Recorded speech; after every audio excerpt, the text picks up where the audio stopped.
I'm Twin Cities Live co-host Elizabeth Reese. This is Chris Long from 5 Eyewitness News Sports. And you know what? We're going to exploit your specialty here today, buddy. Since you're filling in this morning, we're going to talk sports because there is a lot going on. And it's kind of that fun, like looking forward to the fall. Big week for the Vikings. Yeah, it's time. If you've been waiting, training camp starts this week for the Vikings. A lot of the sessions are already sold out. If you want to go, they used to be free. Now I think it's $5. You need to go on and get tickets. But it is an exciting time of year as we get ready to watch the Purple get back on. I can't believe we just did the Baseball Hall of Fame yesterday, and we looked at the calendar and went, God, the Vikings start Wednesday. I know. It's time to gear up. But I can, even though it's been hot and humid, I feel it in the air. I'm starting to look at slow cooker recipes. What are we going to be making on Sundays? You know, football and food, they really go hand in hand. They do. And yeah, slow cooking is exactly what you do when you go to training camp sitting in those stands because it's usually about 300 degrees. But so hot. Okay, so who are we going to watch?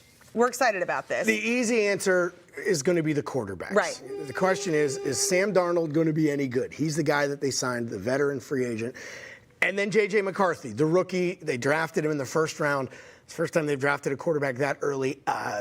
Is it ever or since Fran Tarkenton? One or the other. Man. That's the biggest question. Darnold's probably going to start the season. He's a veteran. You don't want to throw a rookie in there right away. If Sam Darnold comes out and he's good, that's a good problem to have because then it becomes, well, when do you hand things over to J.J. McCarthy? If at all this season, again, that would be a good problem to have. But McCarthy is definitely the future of the team, at least offensively speaking. Okay. So that's what people are going to be watching for. Is it going to be like, do you have to see, who people like more? I mean, there is a leadership situation, too, and when it comes to that position. It's always tricky. I mean, and we saw a little bit when Kirk Cousins was here. He was 100% the team leader, but there was always a concern if they had brought in somebody behind him, a rookie.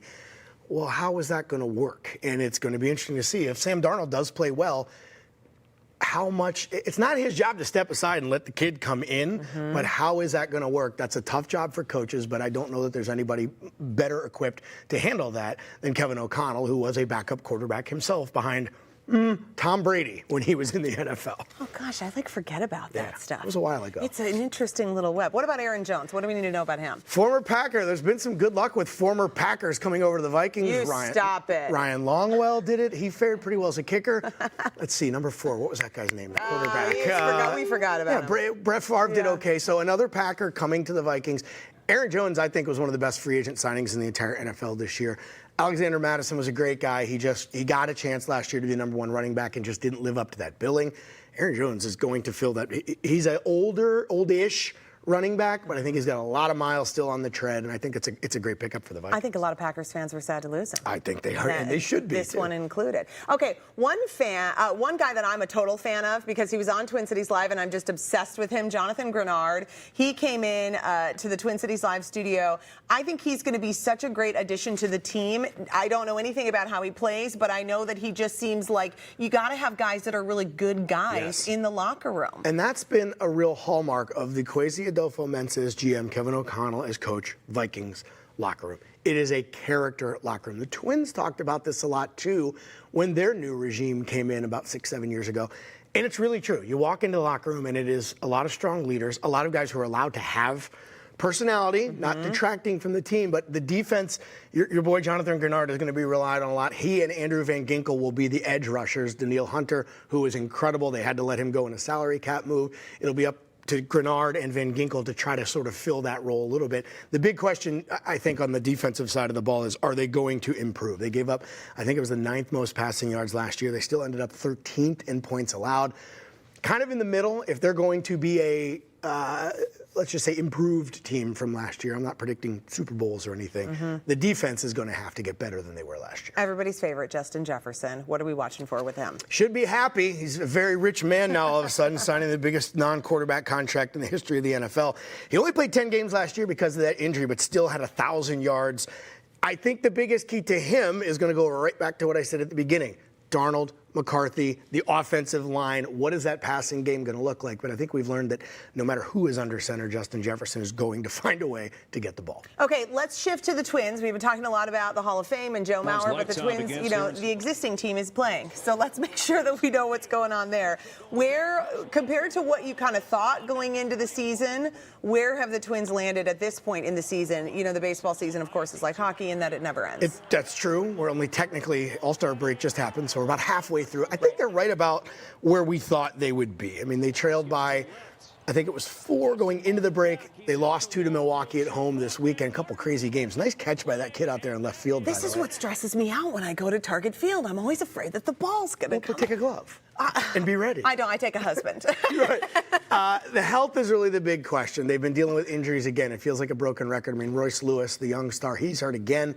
Carlos Correa came out of the All-Star break on the injured list. He's battling plantar fasciitis. Doesn't that seem like a funny thing to battle too? When it's like, you got like middle-aged guys who aren't athletes at all who've got plantar fasciitis, and then you got the top pro athletes. Well, and what's weird is he had the same thing last year. It took him out and affected his how well Carlos Correa, that is, not Royce Lewis. He had plantar fasciitis last year, but it was the other foot. Whoa! So I don't know if he needs insteps or orthotics or different cleats or something.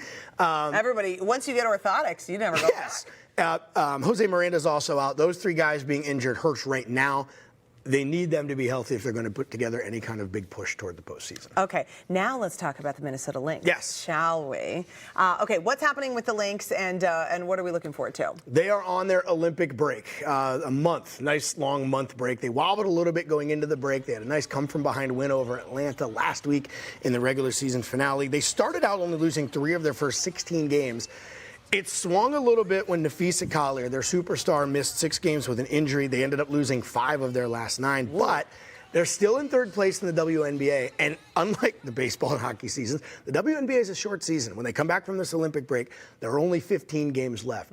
If they can come back, Napheesa Collier is on the Olympic team. She played a couple minutes in the All-Star game the other night, so it looks like she's also got a foot issue going on. I don't know what's going on with feet in this town these days. Me neither. If she comes back full strength, they're going to be in good shape. They should be able to make a push toward the postseason, I think. They have been a fun team to watch. They've got some free agents, Natisha Heidemann, Courtney Williams, Alana Smith. They've been great. And then they have Kayla McBride, who might be the most underrated player in the entire WNBA. She scored 30 in that first half finale against Atlanta that I mentioned. If they're going to make a title run, they really need Napheesa Collier to be healthy. She was playing like an MVP candidate before the injury. And it's not just about her. She's got that big supporting cast that I mentioned around her. Okay, before we get to the Olympics, are there quite a few from the Lynx who are playing in the Olympics? Or Napheesa Collier is playing for the United States team. Bridget Carleton's playing for Canada. Alana Smith's playing for Australia. Cheryl Reeve is coaching the U.S. Olympic team. Which, by the way, I mean, I've had just a couple of interactions with Cheryl Reeve. I kind of want her to just coach me in like my everyday life, just to get it going a little bit. Hey, Elizabeth, here's how you could ramp things up. What's cool with her is how she champions all women's sports and not just basketball. She said before the All-Star game, the strides that women's basketball in the WNBA has taken have been incredible. She said, I knew this was going to happen.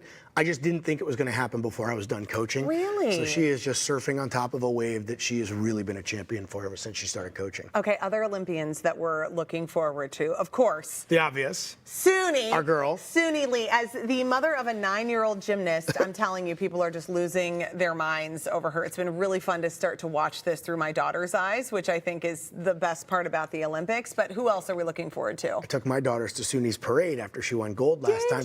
You saw a little sneak peek there. Dakota Lindworm, she's a Cinderella story, shocked the world by finishing 3rd in the Olympic marathon trials. She's an incredible story. Didn't make the state tournament in high school at St. Francis. She ran college in Division II, and now here she is. Watch as she hits the stripe here. She knows. 3rd place, she's going to the Olympics. Just an incredible underdog story. She's one to watch, and there are a couple others. Matt Wilkinson, he's a steeplechase runner from the University of Minnesota. He went to Minnetonka High School. Another guy that hit the stripe at the trials and was like, I can't believe I'm going to the Olympics. I love that story. They're the best stories. Like if you don't even make it on your high school team, but now you're going to the Olympics. Right. It shows you don't always want to peak in high school. Unfortunately, I may have. Well, Chris, you're still doing okay. You mentioned the Lynx players. There are some Wolves players playing in the Olympics, too. Yep. So we'll be cheering on all of those Minnesotans, whether they're natives or whether they're here playing for pro teams.